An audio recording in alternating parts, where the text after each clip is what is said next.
Ulinipa mzee wangu? Ulinikabidhi viatu hapo? Yaani tunamaanisha hujamuona mtu akitoka na viatu hapa?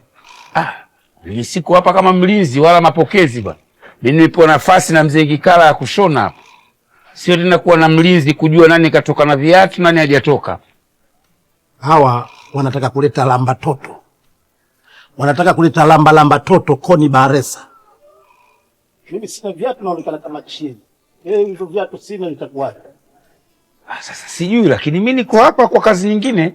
Sikuona chochote hapa. Wala sikumuona mtu aliyopita wala alioingia hapa. Kumetokea nini tena? Mbona mmemrudisha hivi tena huyu? Mama, ongea chochote kile. Wewe huwezi kuongea. Si nimesema kwamba amepata ugonjwa mshtuko ghafla. Jamani. Mshtuko ghafla sasa si inabidi tumpeleke hospitalini kwa hali hii tena. Mimi hospitali. Mnaona? Amesema nimrudisha haraka sana. Mamangu.